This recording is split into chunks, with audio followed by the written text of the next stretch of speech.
नमस्कार. आज जी महाविकास आघाडीची कमनूर महाविकास आघाडीची जिल्हा परिषद पंचायत समिती निवडणूक संदर्भातची पत्रकार परिषद आहे. त्या पत्रकार परिषदेमध्ये महाविकास आघाडी मध्ये शेतकरी संघटना, राष्ट्रवादी काँग्रेस, शरद पवार पक्ष या सगळ्या त्याच्यानंतर शहर काँग्रेस, त्यानंतर शिवसेना उद्धव बाळासाहेब ठाकरे यांच्यातर्फे आमचे जिल्हा परिषदचे उमेदवार हे लखन मिलिंद कांबळे काँग्रेसतर्फे असतील, डॉक्टर वहिदा मुजावर या काँग्रेसतर्फे असतील आणि पश्चिम मधून मी स्वतः उदय गीते आणि अमोल पाटील माघार बंटी साहेबांच्या परवानगीने माघार घेऊन आमचे मराठा समाजाचे उमेदवार आहेत विशाल दंडवदे यांना उमेदवारी जाहीर झाली आहे.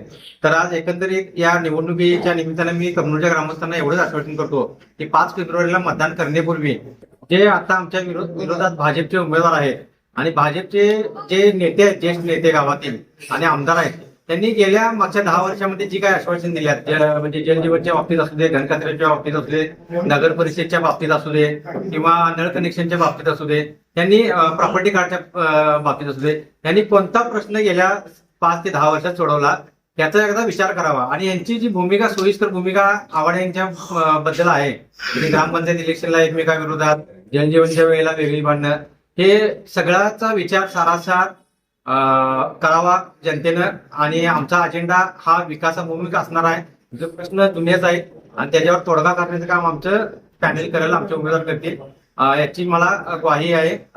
तरी या निवडणुकीत प्रचंड मोठ्या प्रमाणात आमच्या उमेदवारांना निवडून द्या अशी मी या पत्रकार परिषदेत विनंती करतो. चॅनेलला सबस्क्राईब करा आणि परिसरातील ताज्या घडामोडी सर्वात आधी बघण्यासाठी बेल आयकॉनला क्लिक करा.